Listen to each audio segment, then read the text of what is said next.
શું તમે ક્યારેય વિચાર્યું છે કે જ્યારે ચારેય બાજુ અંધકાર છવાઈ જાય, મન ભારે અશાંત હોય અને આગળ વધવાનો કોઈ માર્ગ ન દેખાતો હોય, ત્યારે એવી કઈ શક્તિ છે જે આપણને હિંમત હારવા નથી દેતી? વાસ્તવમાં એ બીજું કઈ નહીં પણ આપણી અંદર રહેલી એ જ સહનશીલતા અને ધૈર્ય છે, જેને જાગૃત કરવા માટે ખુદ ભગવાન શ્રી કૃષ્ણએ ભગવદ્ ગીતાનો ઉપદેશ આપ્યો હતો. શ્રી કૃષ્ણ જણાવે છે કે આ જગતમાં કોઈ પણ વ્યક્તિ તમારી સ્થિતિ સુધારવા નથી આવવાની. આ મહેનત તમારે પોતે જ કરવી પડશે. જેવી રીતે અશાંત દરિયાના મોજામાં પૂનમના ચંદ્રનું પ્રતિબિંબ સ્પષ્ટ નથી દેખાતું, ઠીક તેવી જ રીતે વ્યાકુળ મનથી ક્યારેય સમસ્યાનો સાચો ઉકેલ મળતો જ નથી. જીવનનો નિષ્કર્ષ બસ એટલો જ છે કે જે સમય વીતી ગયો છે તે માત્ર એક અનુભવ હતો. જે સમય આવવાનો છે તે કેવળ એક કલ્પના છે. પરંતુ જે ક્ષણ અત્યારે તમારી સમક્ષ છે એ જ એકમાત્ર આખરી સત્ય છે. આજનો આ વિડિયો તમારી વિચારસરણી, તમારા ધૈર્ય અને તમારા જીવનના લક્ષ્યને એક નવી દિશા ચીંધશે. મિત્રો, શ્રીમદ ભગવદ્ ગીતા માત્ર એક પવિત્ર ગ્રંથ નથી, પરંતુ આદર્શ જીવન જીવવાની એ દિવ્ય કળા છે જેને સાક્ષાત પરમાત્માએ અર્જુનને નિમિત્ત બનાવીને સમગ્ર માનવ જાતને ભેટ આપી છે. તમે તમારા સ્વપ્નો સાકાર કરવા માંગતા હો, મનની શાંતિ શોધી રહ્યા હો, કે પછી પોતાના સંબંધોમાં ફરીથી એ જ મીઠાશ ઉમેરવા ઈચ્છતા હો, ગીતાના આ 18 અધ્યાય અને 700 શ્લોકમાં એ દરેક પ્રશ્નનો ઉત્તર છુપાયેલો છે, જે તમને ચિંતામાંથી દૂર કરે છે. અમે સમજી શકીએ છીએ કે આજની આ દોડધામ ભરેલી જિંદગીમાં દરેક વ્યક્તિ માટે આ બધા શ્લોકનો વિગતવાર અભ્યાસ કરવો સરળ નથી રહેતો.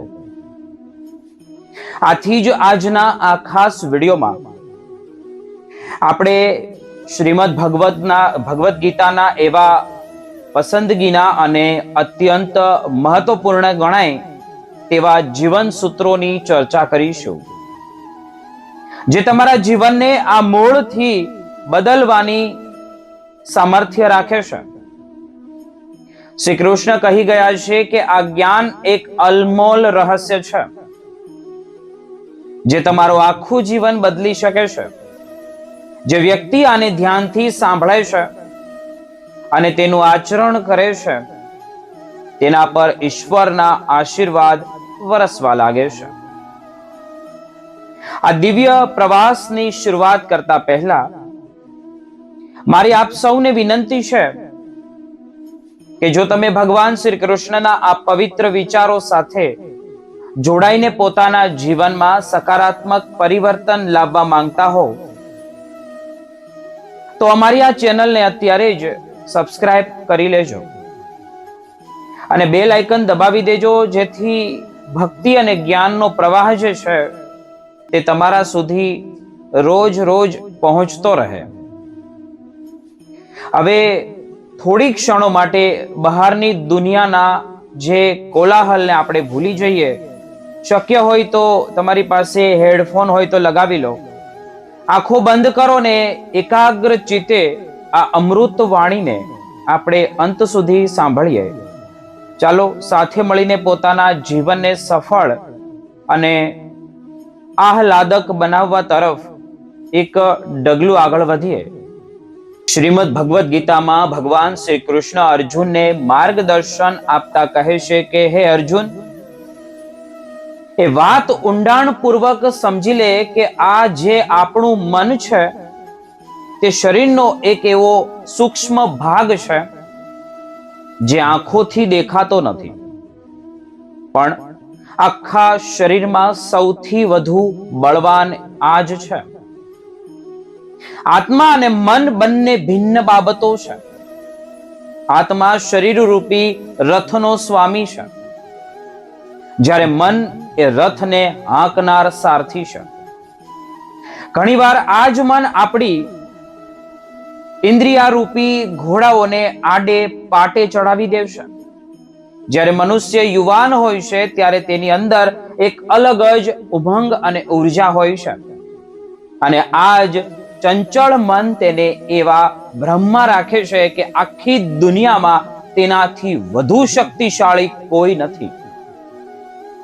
તેને એવું લાગવા માંડે છે કે તે ધારે તે કરી શકે છે.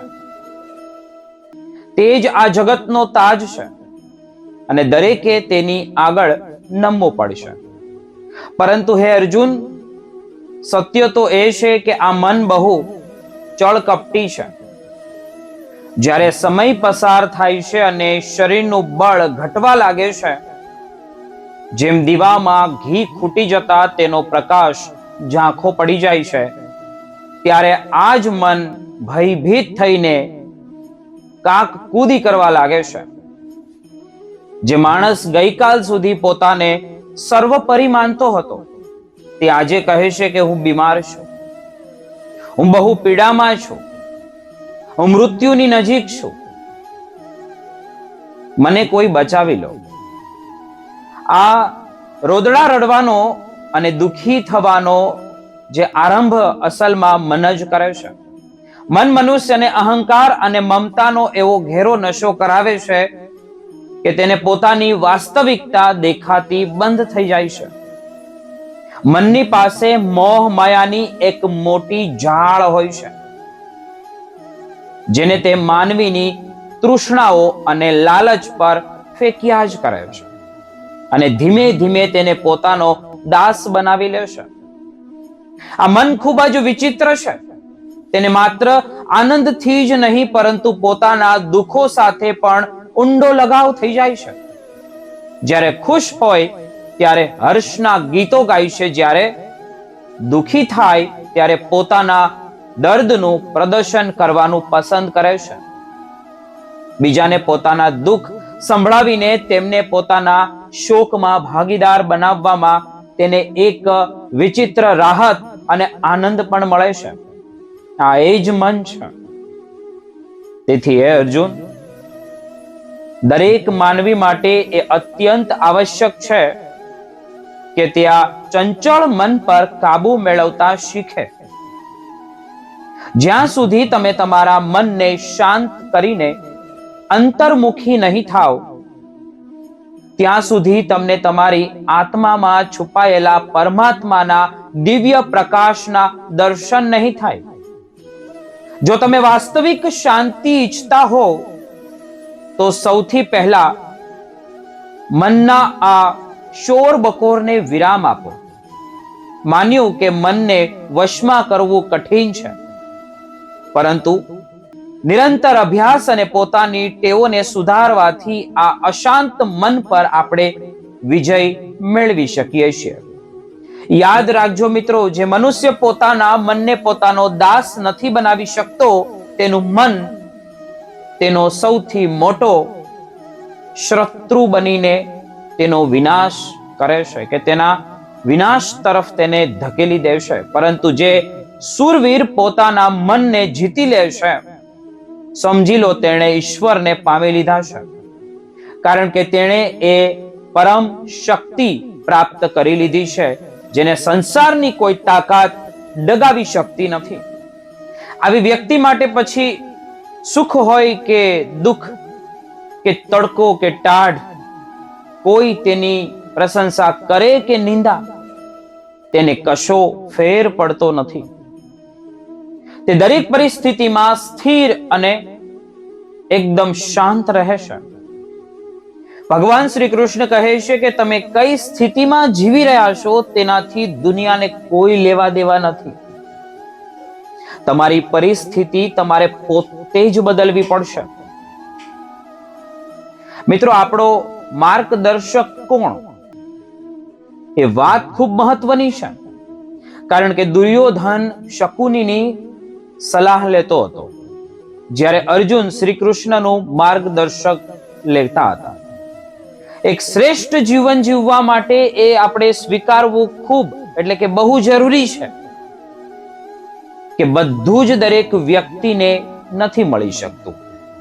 જીવનમાં જો પ્રસન્ન રહેવું હોય તો સૌપ્રથમ એમને ભૂલી જાઓ જે તમને ભૂલી ચૂક્યા છે. જો કોઈના આત્મસન્માન પર વારંવાર પ્રહાર કરવામાં આવે તો સંબંધ ગમે તેટલો ગાઢ કેમ ન હોય, આખરે તે તૂટી જ જાય છે. શ્રી કૃષ્ણ કહે છે કે એવા વ્યક્તિઓથી હંમેશા અંતર જાળવવું જે માત્ર પોતાનો સ્વાર્થ સાધવા માટે જ તમારી સાથે એ જોડાયેલો હોય છે. આ દુનિયામાં સૌથી વજનદાર વસ્તુ જો કોઈ હોય તો એ છે સ્વાર્થ, જે પૂરો થતા જ મોટામાં મોટો સંબંધ પણ હળવા ફૂલ જેવો કરી દે છે. કોઈ વ્યક્તિ તમને છેતરી શકે છે, પરંતુ તમારી મહેનત તમને ક્યારેય પણ દગો નહીં આપે. મિત્રો, દુષ્ટ લોકોનું ભલું ક્યારેય ન કરવું જોઈએ. વીછીને તમે ગમે તેટલો પ્રેમ આપશો તો પણ એ ડંખ જરૂર મારશે. શા માટે બીજાના ભરોસે બેસીને રહો છો જ્યારે તમારે ચાલવાનું તો પોતાના જ પગ પર છે? પોતાની ભૂલ સ્વીકારતા પણ શીખો, કારણ કે દર વખતે સામેવાળો જ વાંકમાં નથી હોતો. તમે ચિંતા કરવાનું છોડી દો, લોકો તમને દુઃખ આપવાનું બંધ કરી દેશે. જે લોકો દિલના સાચા હોય છે, વિધાતા તેમની કસોટી સૌથી વધુ લેશે. અહીં શ્વાસનો પણ કોઈ ભરોસો નથી, અને તમે લોકો પાસેથી અપેક્ષા રાખીને બેઠા છો કે લોકો જ્યારે પૂછે છે કે તમે શું કામ કરો છો, ત્યારે વાસ્તવમાં તેઓ હિસાબ લગાવતા હોય છે કે તમને કેટલું માન સન્માન આપવું જોઈએ. શ્રેષ્ઠ માનવી પોતાના જે સદવર્તનથી ઓળખાય છે, બાકી સારી વાતો તો દિવાલો પર પણ લખેલી જ હોય છે. બહારથી શાંત દેખાવા માટે અંદરથી બહુ મોટી લડાઈ લડવી પડે છે. ખોવાયેલી વસ્તુઓનું જે રોદણું ન રડો તમે, અને જે પ્રાપ્ત થયું છે તેને વ્યર્થ ન ગુમાવો. મજબૂતમાં મજબૂત લોખંડ પણ તૂટી જાય છે. જો ટેક રાખવી જ હોય તો પોતાની ખુમારીની રાખો, કારણ કે આત્મસન્માનથી મોટું કંઈ નથી. જે લોકો અંદરથી ભાંગી પડ્યા હોય છે, અવારનવાર એ જ લોકો બીજાને જીવવાનો સાચો રાહ બતાવે છે. પોતાના પર અડગ વિશ્વાસ હોવો જોઈએ. નવી શરૂઆત તો ગમે ત્યાંથી થઈ શકે છે. પુસ્તકો અને માતા પિતાની શિખામણ જીવનમાં ક્યારેય નિષ્ફળ નથી જતી. પિતા દ્વારા ઠપકો પામેલો પુત્ર, ગુરુ દ્વારા સજા પામેલો શિષ્ય, અને સોનાના હાથથી ટીપાયેલું સોનું, આ હંમેશા આભૂષણ જ બને છે. જિંદગી એક સાયકલ ચલાવવા જેવી છે. સમતોલન જાળવી રાખવા માટે તમારે સતત આગળ વધતા જ રહેવું પડશે. માનવી ગમે તેટલો ધનવાન કેમ ન બની જાય, તે પોતાની પીડા વેચી શકતો નથી, અને મનની શાંતિ તે ખરીદી શકતો નથી. ક્યારે મનને વારી લેવું જ હિતાવક હોય છે, કારણ કે દરેક હઠ ખુશી નથી આપતી. આ સંસારમાં કોઈ કોઈનું નથી હોતું. આપણે વિચારીએ છીએ કે કોઈ તો છે જે માત્ર આપણું છે, પરંતુ સમય આવતા જ એ ભ્રમ ભાંગી જાય છે અને એ નીકળી જાય છે. ભગવાન શ્રી કૃષ્ણ કહે છે કે એ માનવીને કોઈ પાડી શકતું નથી જેણે ચાલતા જ ઠોકરો ખાઈને શીખ્યો હોય. કોઈનાથી વધુ પડતા નારાજ થવા કરતા એ સારું છે કે પોતાના જીવનમાં તેનું મહત્વ જ ઘટાડી દો. જેને સમય આપો તે કદર નથી કરતો, અને જેની કદર કરો તે સમય નથી આપતો. જિંદગીમાં ખોટી વ્યક્તિ પણ સાચો પાઠ ભણાવી જાય છે. એ લોકોને ક્યારેય ન ભૂલશો જેઓ શરૂઆતથી જ તમારી મદદ કરતા આવ્યા હોય. નાણાંથી તમે બધું જ ખરીદી શકો છો, પરંતુ વિશ્વાસ અને ઈમાનદારી ક્યારેય ખરીદી શકાતી નથી. ભરોસો બધા પર કરો, પણ સાવધાની પૂર્વક, કારણ કે ક્યારેક પોતાના જ દાંતથી જીભ કપાઈ જતી હોય છે. એ માણસની બળતરાની કોઈ દવા નથી જે બીજાની પ્રગતિ જોઈને ઈર્ષ્યાથી બળે છે. કેટલીક ભૂલોને ક્ષમા આપવી એ જ તમારી સૌથી મોટી ભૂલ બની જાય છે. પૈસા એ જ છે જે ખિસ્સામાં હોય, તાકાત એ જ છે જે હાથની અંદર હોય, અને પોતાનું એ જ છે જે મુશ્કેલીમાં સાથે હોય. જે સમય વીતી ગયો છે તેને પાછળ વળીને ક્યારેય ન જુઓ, નહીતર જે ભવિષ્યમાં મળવાનું છે તમે તેને પણ ગુમાવી બેસશો. શરીર સુંદર હોય કે ન હોય, પરંતુ તમારા શબ્દો જરૂર મધુર હોવા જોઈએ, કારણ કે લોકો ચહેરા ભૂલી જાય છે પણ કડવા શબ્દો ક્યારેય નથી ભૂલતા.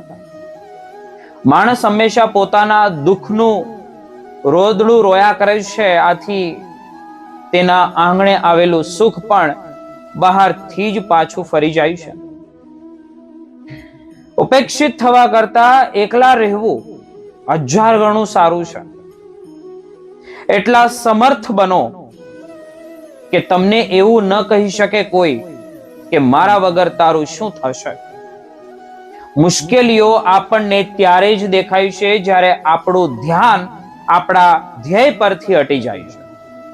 દરેક નવી શરૂઆત માણસને થોડી ભયભીત કરી દેશે, પરંતુ યાદ રાખજો કે સફળતા મુશ્કેલીઓની પાર જ વાસ્તવિક સ્વરૂપ દેખાય છે તેનું. જેની જેવી નિયતિ તે તેવી જ દ્રષ્ટિ રાખે છે. કોઈ પંખીઓ માટે બંદૂક રાખે છે તો કોઈ ચણ રાખે છે. કોઈ કોઈના વગર મરી નથી જતું. દરેકને જીવવાનું નવું કારણ મળી જાય છે. સાચો સંબંધ એ જ સુંદર પુસ્તક જેવો હોય છે કે પછી કેટલો પણ જૂનો થઈ જાય પણ તેના અક્ષરો બદલાતા નથી.